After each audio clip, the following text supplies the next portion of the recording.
and welcome back to my YouTube channel. How are you all? I hope you are doing good, safe and sound. I'm also good. I'm flying again. I know it's been 5 months that I have not uploaded any vlog. I have not informed you about me. I have not informed you about Akasa. I am not active on YouTube. It's all because I was suffering from something which took 5 months to recover. So that was my first month of flying and I reported sick. And then I got my knee checked and everything. I was having pain. I was not able to walk.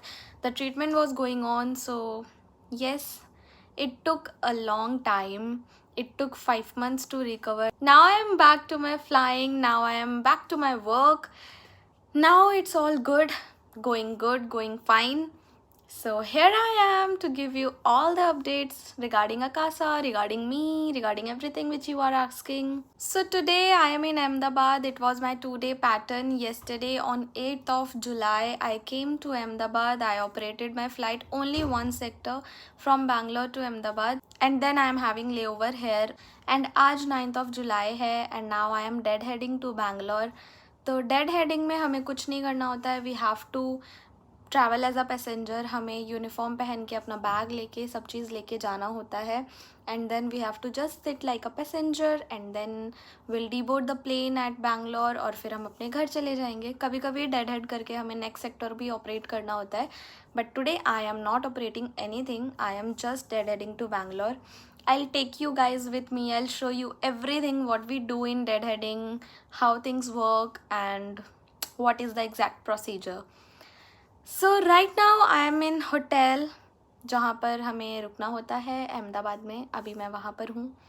मैंने एक short video भी upload करी है which is of my day 1 जो मैं 8th को आई थी operate करके फ़्लाइट. उस दिन की मैंने एक वीडियो अपलोड करी है. आप ज़रूर देख लेना. वो शॉर्ट वीडियो है. उस वीडियो में मैंने दिखाया है कि मैंने क्या क्या किया है. ऑब्वियसली आई वॉज ऑपरेटिंग तो मैं कुछ बोल नहीं सकती थी इसीलिए मैंने सिर्फ और सिर्फ शॉर्ट वीडियो के क्लिप्स लिए so that I can upload और आप लोगों को समझ में आए व्हाट एम आई डूइंग. और आप ज़रूर देखना उसको. I will show you the view. River view है यहाँ का. It's amazing. और मैं जल्दी कुछ चीज़ें बता देती हूँ.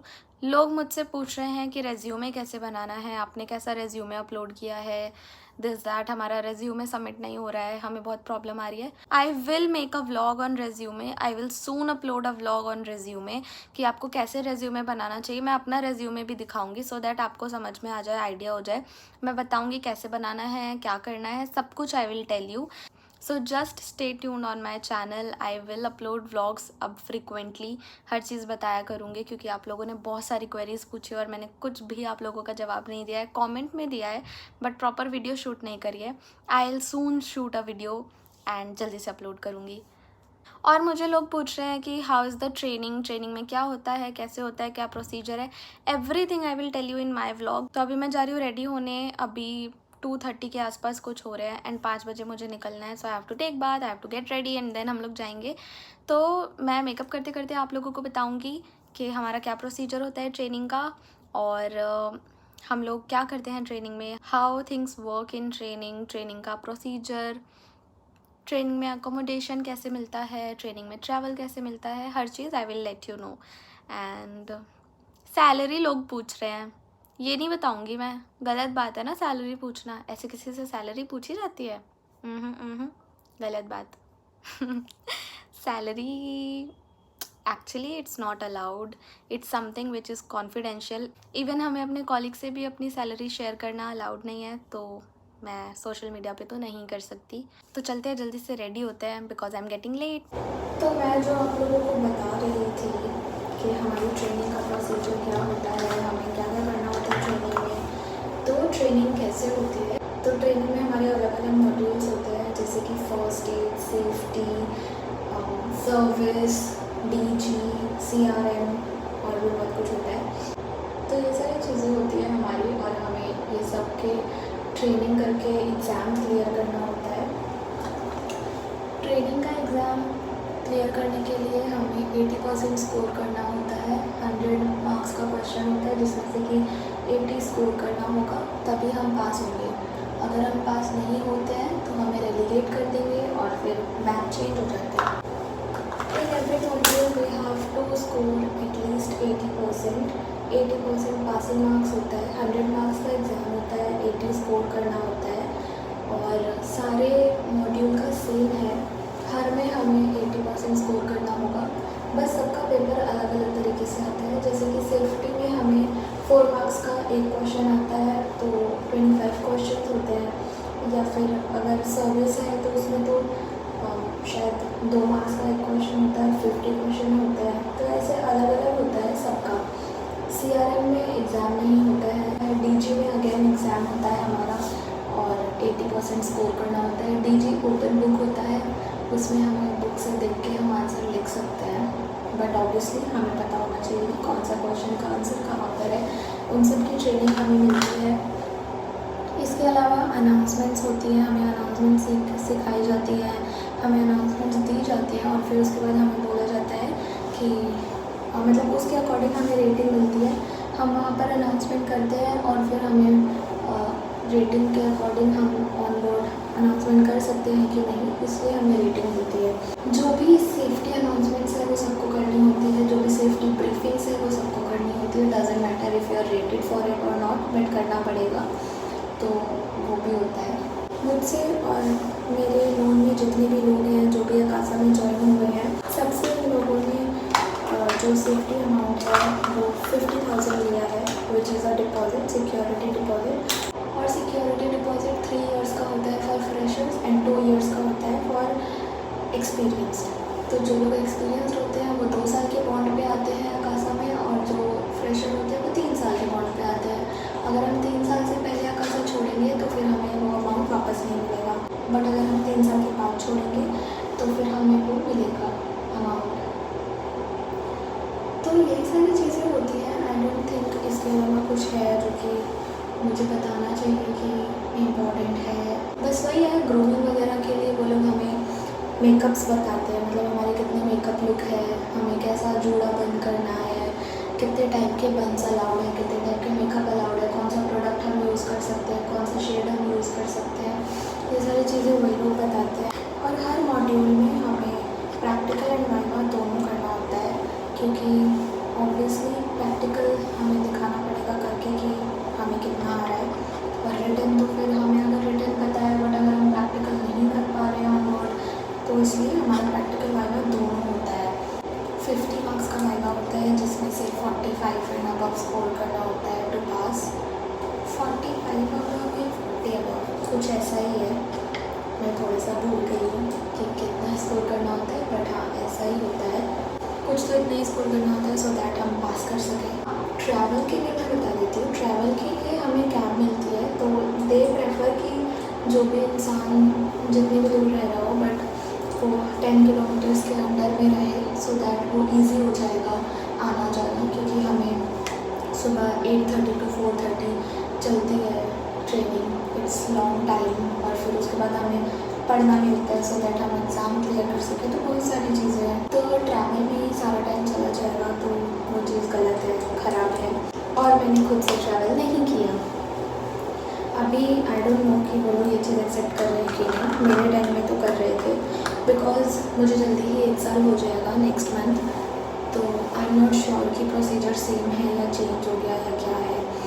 बट हाँ, तब तो ऐसा था कि कैब मिलती है, doesn't matter if you take 40 kilometres, 30 kilometres, 50 kilometres, 1 kilometre और 2 किलोमीटर, सबको कैब मिलती है। एंड आई थिंक अभी भी ऐसा ही है, मिलती तो है। एकोमोडेशन वो लोग नहीं देते हैं क्योंकि वो आपको खुद देखना पड़ेगा। वो लोग पीजी का कॉन्टैक्ट देते हैं कि अगर आपको रहना है तो आप कॉन्टैक्ट करके आ सकते हो, so that it will be easy for you, लेकिन अकोमोडेशन तो वो लोग प्रोवाइड नहीं करते हैं। वो लोग जो स्टाइपेंड देते हैं उसी में आपको अरेंज करना पड़ेगा अपना रहना, खाना, एवरीथिंग, यही चीज़ें हैं। इसके अलावा if you want to ask anything just comment below, क्योंकि अभी मुझे और कुछ माइंड में तो नहीं आ रहा है जो मुझे बताना चाहिए ट्रेनिंग से रिलेटेड। ट्रेनिंग में खाना नहीं मिलता है, खाना आपको अपना लाना पड़ेगा। वहाँ पर पेंट्री है, ऑब्वियसली कैफेटेरिया भी है, और बाहर भी जा सकते हो आप खाने के लिए, तो ये सारी चीज़ें अवेलेबल है। बट हाँ, खाना आपको खुद लेना पड़ेगा। टी कॉफ़ी वो लोग प्रोवाइड करते हैं, वहाँ पर मशीन लगी है, आप आराम से अपनी टी कॉफ़ी इंजॉय कर सकते हो। पेंट्री है, आराम से बैठ के खा सकते हो। ब्रेक्स हमें मिलते हैं, ब्रेकफास्ट ब्रेक मिलता है क्योंकि ऑब्वियसली 8:30 क्लास स्टार्ट हो रही है, तो फिर 9-9:30 पे वो लोग ब्रेक देते हैं, हाफ एन आवर का ब्रेकफास्ट ब्रेक। फिर लंच ब्रेक भी होता है, फिर बीच में ब्रीदर्स मिलते रहते हैं 5-5 मिनट्स के।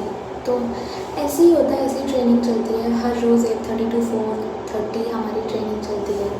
उसके बाद ट्रैवल करती थी मैं, बहुत ज़्यादा टाइम लगता था, बट ठीक है, it's all worth it, I am happy.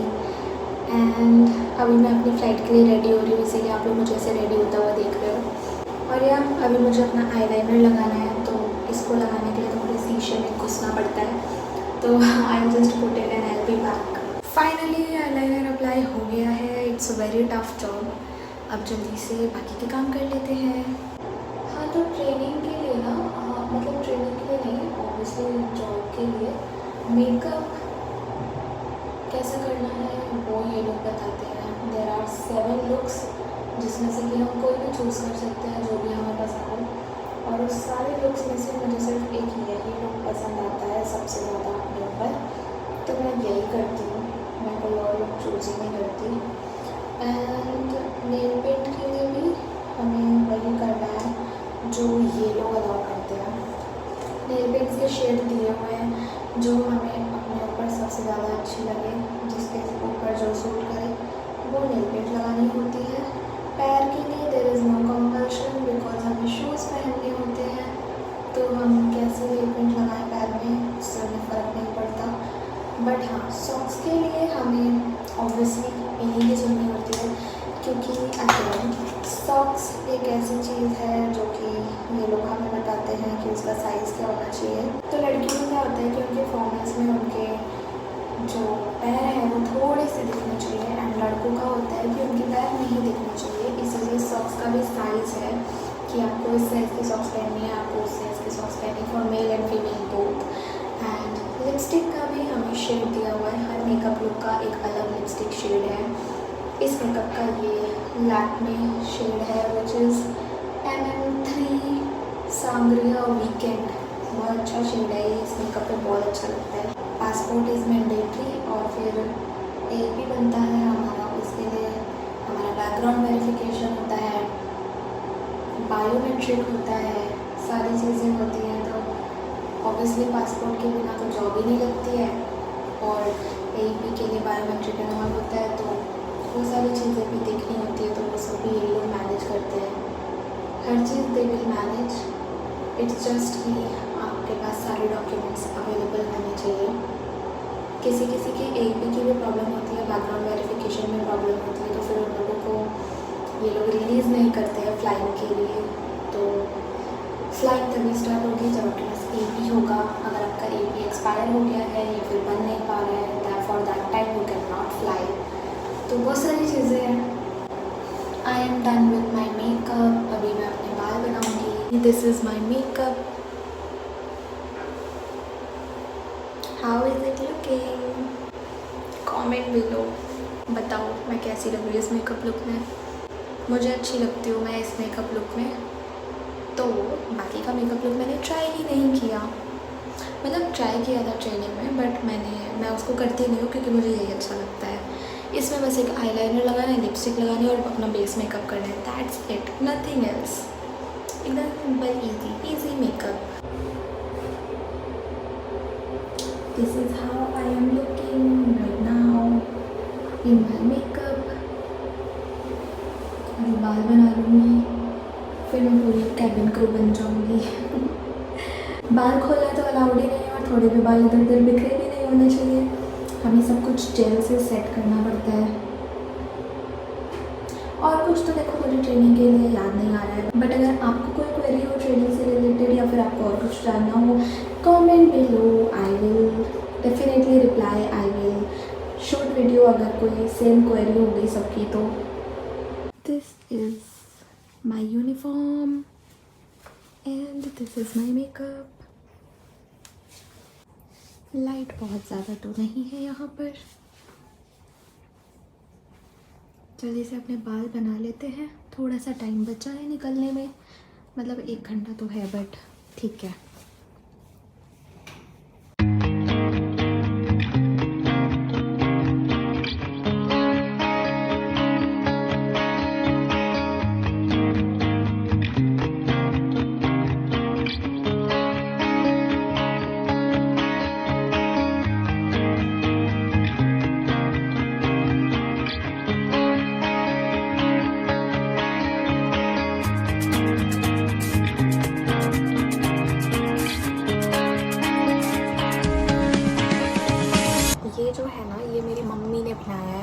मैं ऐसे प्लेन मतलब मैं ऐसे सिंपल पानी बालों में ऐसे ऐसे लगाती थी ताकि मेरे बाल ऐसे स्टिक रहे, पर फिर मेरी मम्मी ने कुछ तो बना के दिया विच इज़ वेरी नाइस।